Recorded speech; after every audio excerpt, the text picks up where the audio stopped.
what it's like dating a woman with BPD, borderline personality disorder, part 2. The reason I'm making this video is because after the first video, I don't think I portrayed and gave an accurate portrayal of what exactly was going on, because especially since it's gotten worse since that video, and a lot of the comments on that first video were saying I was being too easy on her, I shouldn't have said things like she had a good heart and all, but she just had a disorder. And honestly, her actions since that video have proven those commenters correct. And so I want to come back and share the full story of exactly what happened after that video. I'll include the link to the first video in the description, so you might want to watch that first, but this is going to pick up where that one left off. So I hadn't spoken to her for weeks to months, and I get a message from her a few days before her birthday, and it was about how she had relapsed on drugs. She had relapsed on crack and heroin, and she was using drugs probably for over a month at this point. And what had happened was CPS, Child Protective Services, had gotten involved in her life because she does have a 2.5-year-old, almost 3-year-old kid now at this point.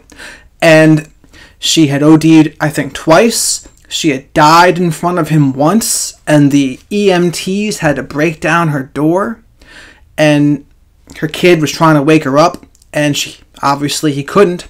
And the only reason why she got saved at that point was because her drug dealer, this other woman, saw her dead on the floor, and thankfully for her, called 911.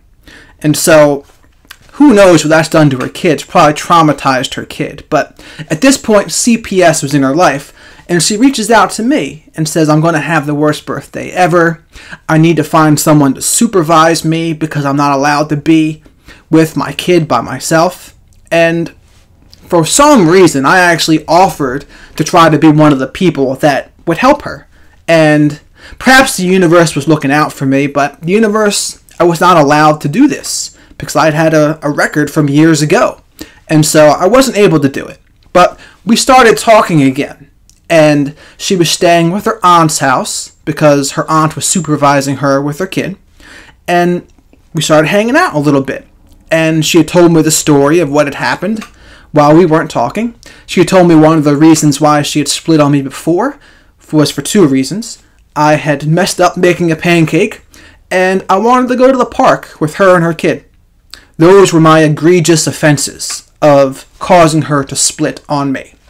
But when I came back, I had noticed that she just wasn't the same person anymore. Something about the relapse, maybe it had revealed her true self, maybe the drugs had just altered her mind and brought out more of what was already there, or distorted. I don't know what it was, but she had even asked me to give her money for more drugs while she was staying at her aunt's house.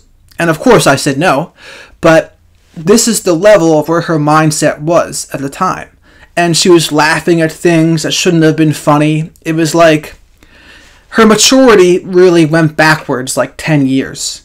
And she was acting childish. She wasn't really understanding the seriousness of her situation and how she might have really messed up her kid watching her die like that. And because she was her sole caregiver of that kid for months while she was using.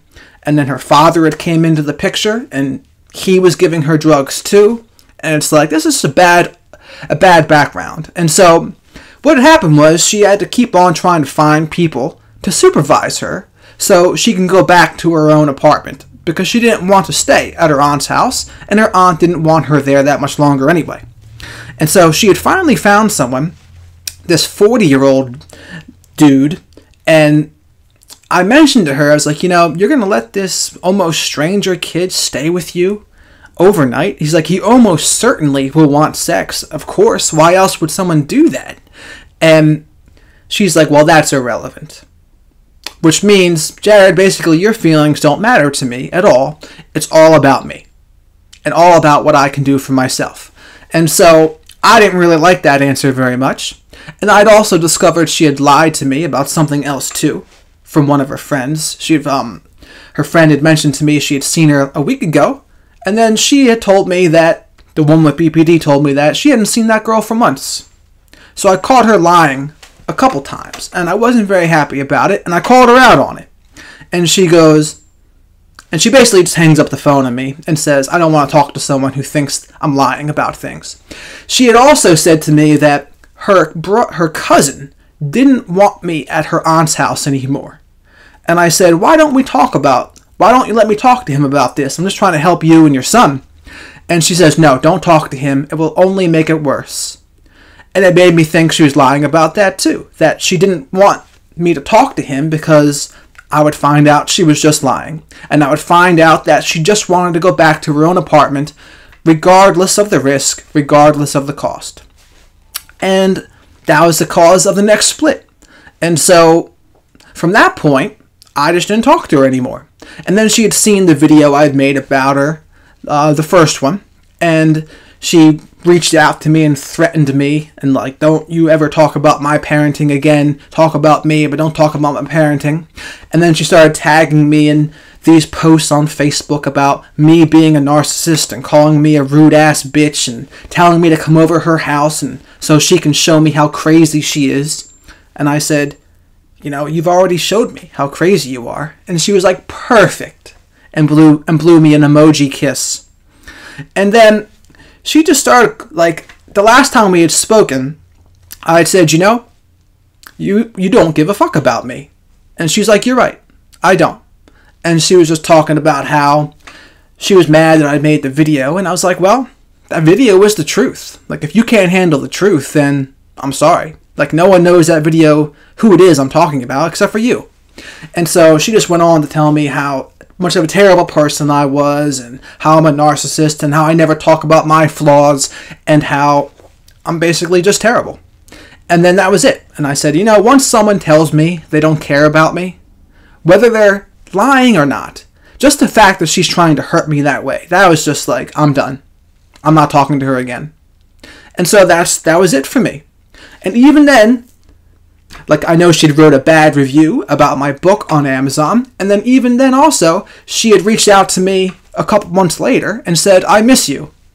And I'm thinking to myself, see, it's just all about you. You might miss how I made you feel. She might miss how I made her feel, but it's like, the first thing you should say to me after you say you don't give a fuck about me is, I'm sorry. I'm sorry, I didn't mean that. Instead, it's, I miss you. And I didn't respond to that because I realized there is no hope unless someone with BPD is really going to work hard on themselves and is really going to do what's best for themselves and go to DBT. But I hate to break it to most people, but 99.9% of people with BPD are not going to do that work. And I don't know if the drugs just brought out the demon in her, or that was just the demon she was hiding the whole time anyway. But she really became a mean and callous person after her relapse. And that was it. Like, that's the person we will get if we get with someone who has BPD. Now, I'm making this video because that first video, maybe someone watches it and said, you know what? No, that wasn't that bad. I can deal with that. But it's like, no. There is no safe and healthy relationships with someone who has BPD. You can't just spin them as a plate casually. You can't date casually. You certainly don't want a long-term relationship or, God forbid, marry one or have a kid with one, because they will drag you down. I had become addicted to trying to solve her problems. That was my codependency. And no one can solve their problems except for themselves. And I made that mistake. I made that mistake of trying to solve her problems, and that is not a good idea.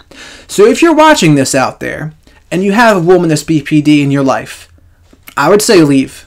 Unless that woman is really working on themselves and going to dialectical behavioral therapy, and can admit when they're wrong, and is not splitting on you all the time, leave. Because it's not going to change, and it's only going to get worse. That is it. And I wouldn't even recommend casual relationships with them because their energy will be contagious. They often have a very negative outlook. They have 1,001 problems. Their life is very unmanageable. And if you spend enough time around them, your life will become unmanageable too.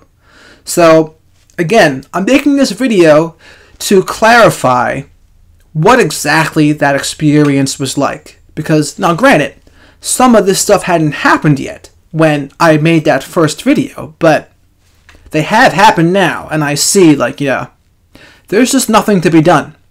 I wish her the best. I hope she gets help, but, like, she's been nothing but nasty to me since that last video, and she's been real petty about everything because she probably just isn't used to getting what she wants. I don't know, she has probably 5 dudes, who knows how many dudes trying to talk to her all day, every day. But, like, human nature is you want the one thing that you didn't get. And so, again, gentlemen, if this is your situation, get out. Get out as fast as possible, and don't look back. No contact is the only way to go. And, like, there isn't even much use in breaking it down much more than I already have. Because, like, once drugs are involved, once even a kid's involved when drugs are involved, and CPS is involved, and she can't be with her kid by herself, it's just a mess. It's just a mess. And it doesn't mean someone can't recover from drug and alcohol abuse, but with someone who isn't in that spot, like if you have a otherwise healthy life, it's like you can't be around that and maintain your healthy life that much longer. You're going to get sucked in. You're going to get dragged down. And that's why the only thing to really do is to go no contact, block, and then disregard anything they may say about it. Now, if you have a child with someone like this, that changes it. It does. But I would still, at that point, recommend the least amount of contact necessary, the least amount of communication necessary. So that's my follow-up video about what it's like dating a woman with BPD. No, you can't love them through it. No, you can't try to be the moon in their darkness, be the light in their dark period, because that's one of the silly things I told myself. I was like, oh, it's easy to be the sun in someone's life when everything's going well, but why not try to be the moon in their dark time? And it's like, no. That was a stupid codependent quote that I had just read at the wrong time to get myself back involved. It's like, no. The only person who can help someone is themselves. They have to be willing to put in the work. They have to do the effort. Bottom line. And that's why no contact is the only way.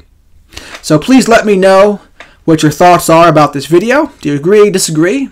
Have similar experiences? Please let me know. Thank you for watching.